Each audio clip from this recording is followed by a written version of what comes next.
who is Simplice Asongu. For short, he is holds a PhD from Oxford Brookes University in UK, and is the lead economist and director of the African Governance Development Institute, AGDI, based in Yaoundé, Cameroon. Ladies and gentlemen, if you can clap your hands with either digitally or physically, as I welcome these accomplished African scholars, Professor Simplice Asongu. Prof, over to you, sir.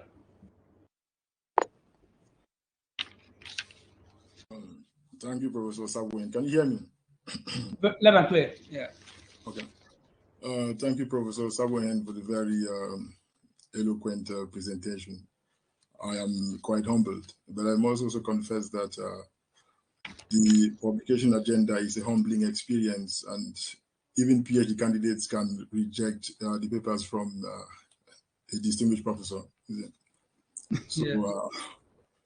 Dear participants, thank you for attending this African Scholars Mentoring Network Series. My thanks, obviously, is extended to Professor Evans Osabwehen and the Pecos Institutions and Development Research Center for this laudable initiative of sharing ideas and experience that are relevant in our collective effort of contributing to knowledge for Africa's development by means of scientific publications. We expect this bootcamp to be very interactive, and I therefore count on you to not only attend, but to actively participate, especially as it pertains to the question and answer session. My brief speech or presentation will be centered around publishing in reputable scientific outlets. The next slide, please.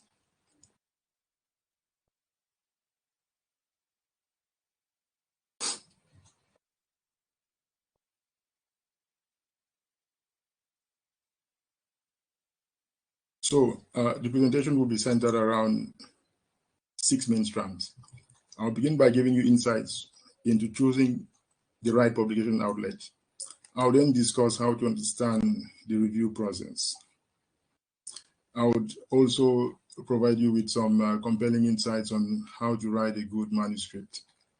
Then discuss how networking and collaboration is also important in the whole process. I'll provide you with insights into how it is necessary to be resilient and persistent if you want to emerge victorious in the whole school of publications. Then conclude with some insights into what constitutes a contribution to knowledge and some elements of scientific scholarly communication that should be taken into profound account when you want your paper to actually stand as a distinct contribution to knowledge. The next slide, please. So as far as choosing the right publication outlet is concerned, there are several elements that should be taken into profound account. The first is knowing the publishing company that is hosting the journal. We have standard publishing companies like Elsevier, Taylor & Francis, Springer, Sage, Emerald, InDeScience, and you name them. Now, a publishing company like Elsevier has the reputation of hosting publication outlets that are promising and top tier. So if you are going in for a publication outlet and it is already hosted by a publishing company such as Elsevier, then you should already know that you are publishing in a promising tier or top tier scientific outlet. Then there's another factor, the word count limit. Some journals impose a word count limit of more or less 7,000 words. And these are mostly journals that are hosted by Emerald Publishing. So before you even complete the paper, you should already know which journals you are targeting. As far as Elsevier journals are concerned, they can accommodate word counts that exceed even 10,000. The rating is also another factor that should be taken into profound account. There are many rating criteria. You have Skimago, you have impact factor, you have ABS, which is the Association of Business Schools. This is mostly used by researchers in the UK. You have ABDCD. This is for researchers in Australia. You have DHET, the Department of Higher Education and Training, which is mostly used by researchers in South Africa. Then for our Francophone brothers and sisters, you have the CNRS, which is Comité National de la Recherche Scientifique. So even before you decide on which publication outlet to choose, there's a criteria that you have to take into profound account, and this criteria varies depending on your locality and depending on your language of expression. Then it is also worthwhile to engage distinctive articles in the publication outlet that you are targeting. For instance, if you are publishing in the Journal of Business Ethics, it is worthwhile that you engage journals, papers that have been published in the Journal of Business Ethics when motivating your study or when discussing other sections of the paper. Then it is also worthwhile to position your paper as an extension of an existing study in the publication outlet. I'll be more precise. For instance, if you are writing a paper and you just motivate the paper by saying, well, to the best of my knowledge, nobody has done what I'm trying to do. You know, at times it sells, at times it does not sell. At times, editors, for the benefit of doubt, may send your paper to for a peer review. At times, they may doubt and reject your paper. By positioning your study as a direct extension of a paper in that publication outlet, I am making allusion to the fact that if Professor Sabohen has published a paper in the Journal of Business Ethics in 2023, you would state that after engaging this broad literature, the paper that is closest to the present exposition is Osabohen 2023. These are the similarities between the present study and Osabohen 2023. And then these are the distinguishing features between the present exposition and Osabohen 2023.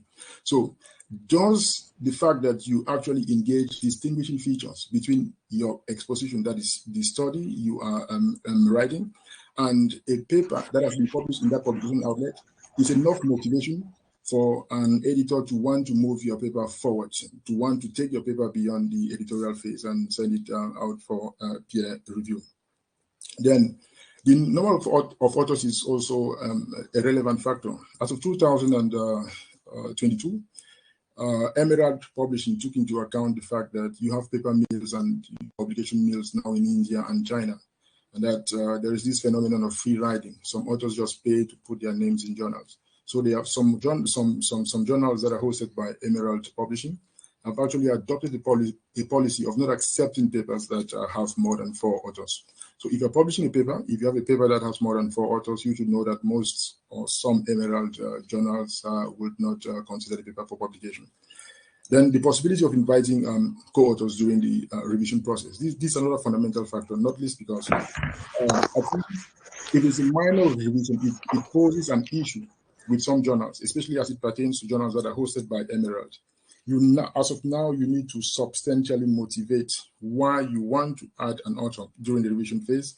If your paper is hosted, or if your paper is being published by a journal that is hosted by Emerald Publishing, unlike journals that are hosted by Elsevier, where you can add a name even when submitting corrections to the proof, provided other authors accept that the person you are including as a co-author actually contributed to the writing of the manuscript.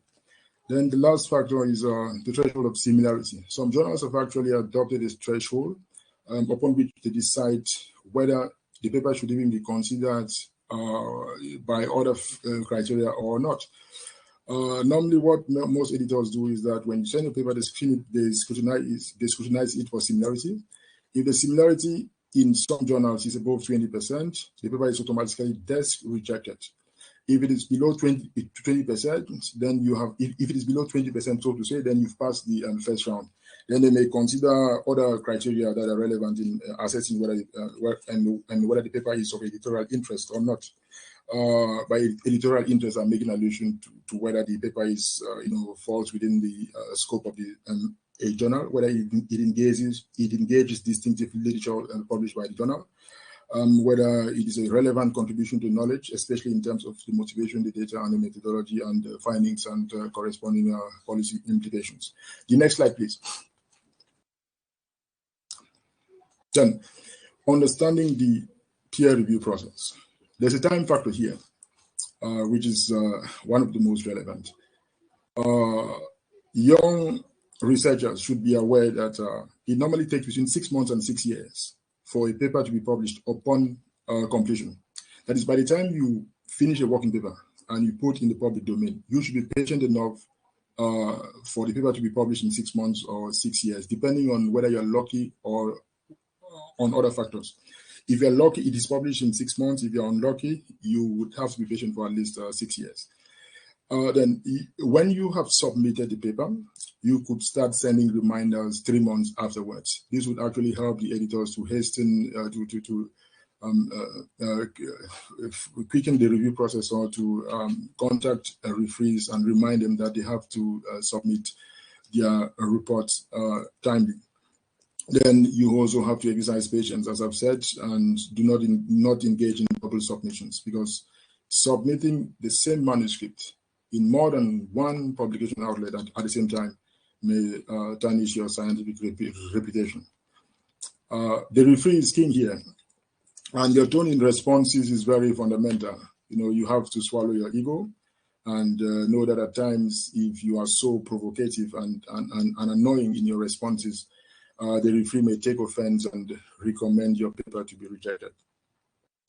The corresponding author also at times end up working more than the first author. I would be specific. At times, when a paper is rejected, it takes about an hour or two to find another suitable publication outlet, which means that when I'm corresponding author, if the paper is to be rejected, say, about 20 times before it eventually gets accepted, I would allocate between 20 and 40 hours just to look for another publication outlet. So that it is already time consuming to be a publication author in terms of looking for alternative publication outlets when the paper is rejected.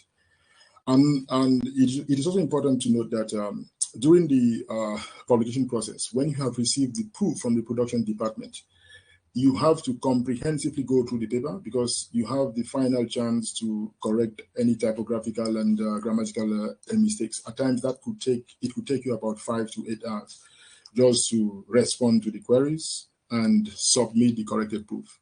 And this time is necessary because after your paper has been published in print, when you publish a corrigendum is normally mistakes that must have that have been noticed post publication. When you publish a corrigendum, it is normally construed as overly carelessness on the part of the scientific community from the scientific community. I am not stressed up. It is too hot here. So the next point is you should always be prepared for rejections. That is, you should be psychologically prepared that the paper will get rejected. Let me just articulate this point with an example. If you're targeting top-tier scientific outlets and you know that the acceptance rate is more or less 5%, probabilistically speaking, you should know that the paper has to be rejected at least 19 times before it eventually gets accepted. So when you receive the first rejection, the second rejection, and so on, up to the 19th rejection, you shouldn't take it as though it is something personal. It is just a rule of the game. You should consider rejection as part of the game. So by extension, you should not take rejections very personal and start fighting with editors, because at the end of the day, that will not help you, especially for future submissions. And then you should also take rejections within the spirit of constructive consideration, not least because rejections always offer you an opportunity to improve your paper before submitting to the next publication outlet. The next slide, please.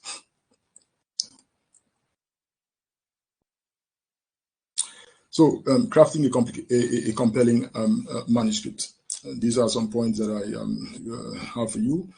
You should strive for top and promising tier publication outlets. By top and promising tier publication outlets, I am making allusion to the criteria, the ranking criteria that I alluded to before. Then you should also design the article with the publication outlet in mind. I have mentioned Professor Sabuhen as an example that if you're publishing a paper in the Journal of Business Ethics, you can extend a paper that was recently published in the Journal of Business Ethics. And if by so doing, you would improve the editorial interest of your manuscript. You should also tell a coherent story by making sure that all the sections fit together. From the introduction to the concluding section, passing through the literature review, the theoretical underpinnings, data and methodology, and the empirical results and discussion sections. Then take stock of your contribution to knowledge. At times, is it inductive research or deductive research? Is your contribution empirical or theoretical? These are points that you have to revisit in the introduction and in the concluding section in order to sell the paper. I may discuss this afterwards to elaborate detail. Now, you should provide something unique.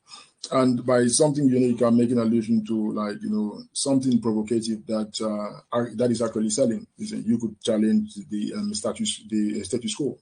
What example can I use to illustrate this point? As far as inductive research is concerned, inductive research is when you actually contribute to theory building. That is, the paper is not exclusively based on an extant theory, but you go on the premise that applied econometrics is not exclusively based on the acceptance and rejection of existing theories, and that a study based on sound intuition can be a useful scientific activity. The next slide, please.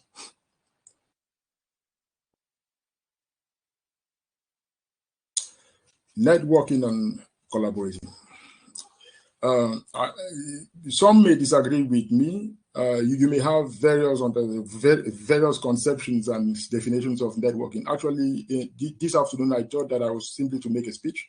But when I was informed by Professor Sabohen that I needed slides, I just started, writing down my slides. So everything I'm giving you here is from my head. There is no source. I didn't use any source. So my understanding of networking is from three of collaborating, during your scientific career is from three perspectives. You have a horizontal perspective, a forward vertical perspective, and a backward vertical perspective. By horizontal perspective, I'm making allusion to the fact that you are collaborating with your peers. Vertical forward, you are collaborating, you are being mentored, and vertical backward, you are mentoring. So at the early stage of your research career, it should be, in my understanding, 50% horizontal and 50% forward vertical.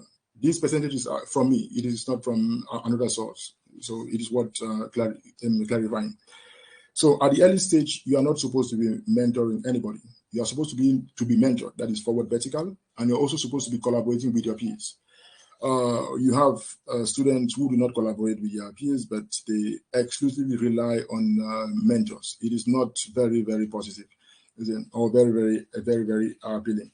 Now, at the mid stage, I take it 33%. That is a third.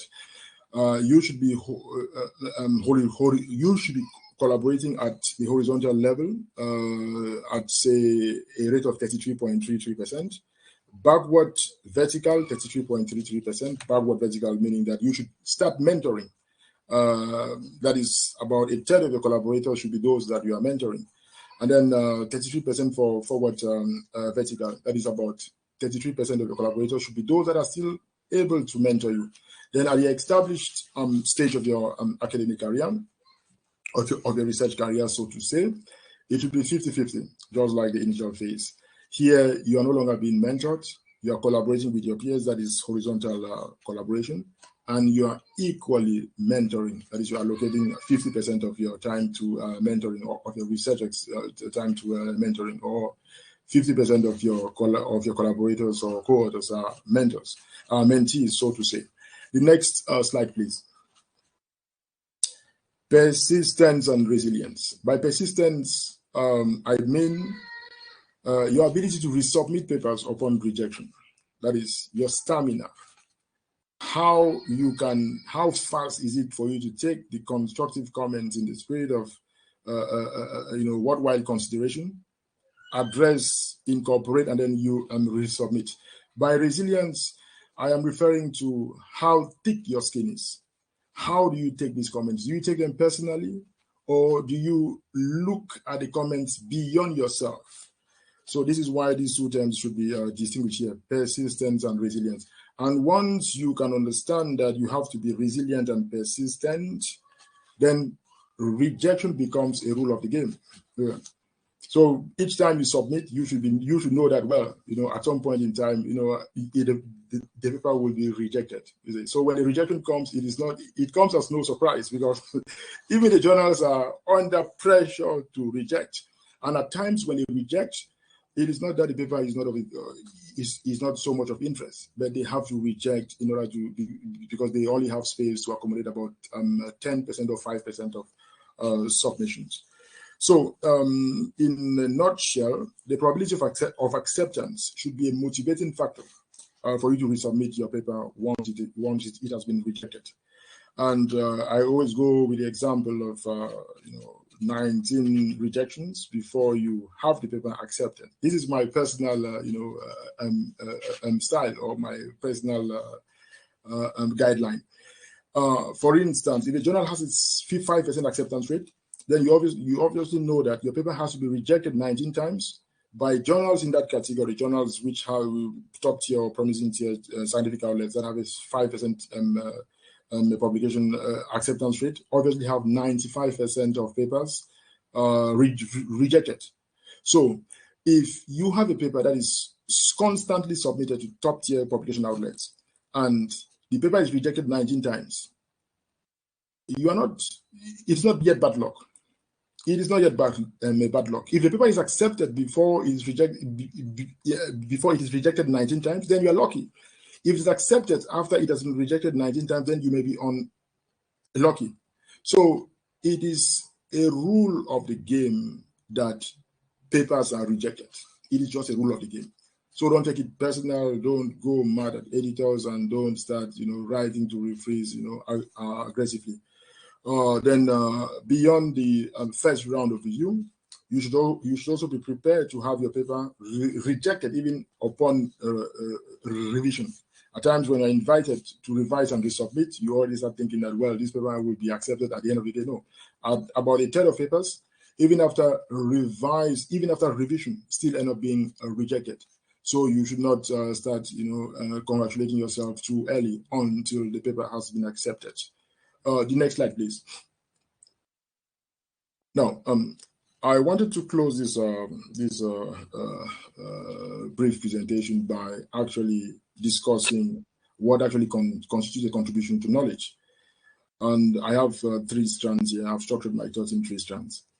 The first pertains to the elements of style that you adopt in scientific scholarly communication as far as the introduction is concerned.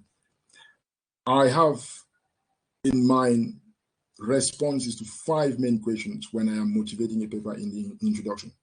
What is the problem statement? What has been done to address the problem statement in the extant literature? What are gaps in the engaged literature? And how does this proposed study aim to address these identified gaps? And the last one is, how is this positioning relevant to policymakers in terms of either practical or main policy implications? Practical implications are implications that are relevant to entrepreneurs, while policy implications are those that are relevant to government.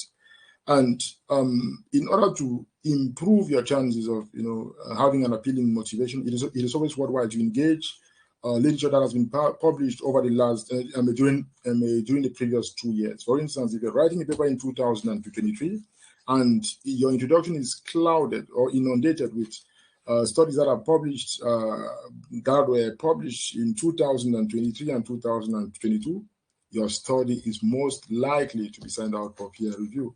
Not least because the editor would sense that you have read non-contemporary literature. You have also read contemporary literature, and you are positioning your study not on non-contemporary literature, but on contemporary literature, which means that you are positioning your study on current issues, being debated in the scholarly literature.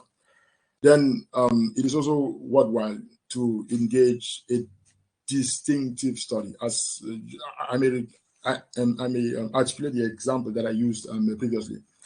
After you have discussed or highlighted broad literature, it is always worthwhile to say, well, this is the closest study to the literature, to the present study. And these are the shortcomings of this closest study to the literature. These are the similarities between my study or our study and this closest study to the literature.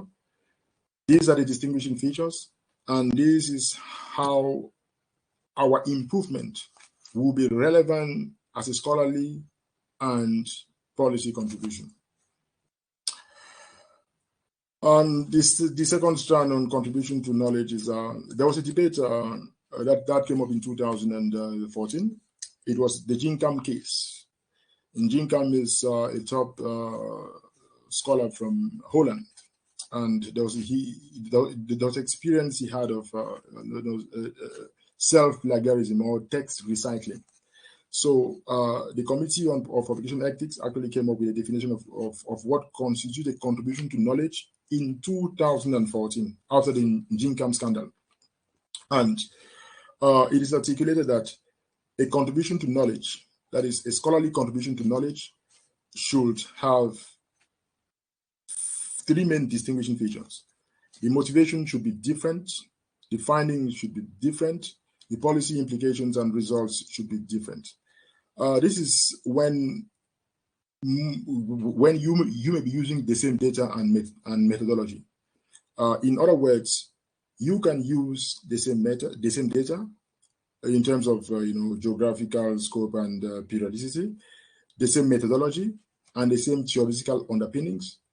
But a distinguishing feature between a previous paper, a prior exposition that has used that same data, methodology, and theoretical underpinnings, and the current study will be based on whether, first, the motivation is different, second, the findings are different, and third, whether the policy implications are different. Now, there's an acceptance threshold of similarity, as I've had occasion to precise earlier. Most journals go with 20%. If it is below 20%, it is considered further whether to send for peer review. If it's above 20%, they simply reject. On the 16th of March this year, there was a communique from Elsevier that Authenticate, which is the software used to assess similarity, I don't call it plagiarism, similarity, that it will be upgraded from Authenticate V1 to Authenticate V2. And Authenticate V2, the programming will be tailored such that papers with a 100% similarity index will not be construed as plagiarism, not least because a 100% similarity index may simply be 0.5% of information from 200 different sources, which means that if you're writing a paper and you consult 200 different sources and you just recuperate or use 0.5% from each of these sources, your paper is a robust research, yet the similarity index is 100%. So when you look at the paper with the high similarity index, look at the references. This is what we have been arguing, because at times you may send your paper out for peer review, and the editor just rejects the paper on the grounds that it has a similarity index of about 25%, whereas most of these similarity is traceable to perhaps the definitions of variables, table footnotes, and countries, which you cannot change. So the next slide, please. And then I could not conclude without discussing issues surrounding artificial intelligence and artificial intelligence assisted tools. As a matter of fact, on the 17th of March this year, Elsevier actually published guidelines on artificial intelligence assisted tools in scientific scholarly communication, in scientific writing to be more precise. And there are four main points to be taken into profound account. That there are four main protocols. That artificial intelligence, first of all, should be used exclusively to improve language and readability. That is the first point. The second point is it should be applied with human oversight and control. The third point is these technologies cannot be co-authors. For instance, we all know only too well that anything that substantially contributes in a paper should be a co-author. Any person that substantially contributes to a paper should be co-author. So if artificial intelligence substantially contributes in a paper, that artificial intelligence is supposed to be considered as a co-author. That's not acceptable as a publication ethic. then you have to disclose the use of artificial intelligence and artificial intelligence assisted technologies when you recourse to them, irrespective of how much you rely on them. So these are the four guidelines that should be taken into profound account when you are using artificial intelligence in scientific scholarly communication. The last, I don't know if there's a last slide. Okay, thank you very much for the kind attention. I look forward to your questions, and I hope that my answers will be adequate enough. Wow, thank you so much, Professor Prof. Thank you so much. Thank you so much. If you can clap with your virtual hand or your physical hand, please. Thank you, clap. All right. We have heard from which I call the insider perspective. Like I mentioned earlier, was Asongu has published very widely, and then is also one of the you can see Scopus page, over 449 articles in Scopus with H index of 50, and is a reviewer and also editorial board member of many journal articles, top tier journals. So please question, if the can put it on the chat, that would be better for us. So just curate, and but if it's so burning in your heart, you want to say it, you can raise your hand and we can allow you to speak. But the chat will be better for us to avoid echoing or noise. Victoria, goodness, please help us curate as many of the questions so we can read them out for Prof. Prof, you can also check the chat bot, the chat. The questions are still coming in. A lot of people are typing, so I'm waiting to see them. Okay, what they are typing, we keep. Maybe I should start mine, so we just take them together because of time. But as soon as we have a question, please, Victoria, pause, we take them.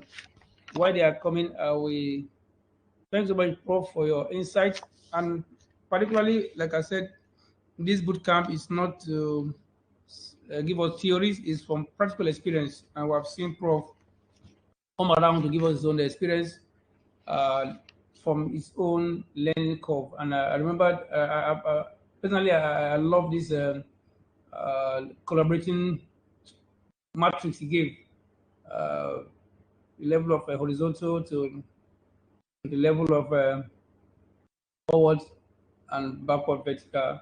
Yeah, I love this. So each of us can begin to rate ourselves. Where are we? Am I at the 50%, 50% horizontal and forward vertical? Or am I at the 33% forward, backward vertical, or horizontal and forward vertical? Or am I at the 50% backward vertical or horizontal? So this is a personal reflection. Why the questions are coming, I will just continue with the second part of the presentation, so we can have maybe all these questions treated at the end of the presentation from me. So basically, Prof has given us so much meat to chew. While we are taking some questions, I will just share my thoughts. Sir, there's a question that says, what are the criteria of identifying these reputable scientific journal outlets? Okay, one, we'll keep that. The second one, so just collate as many as we can collate, and then I think we have it there in the slides. Okay, but I would like Prof to speak. Someone says, Prof, please can you differentiate top journals by quarter? That is quarter one, quarter two. That's Q3, I think the person is referring to Q1 to Q4 journals.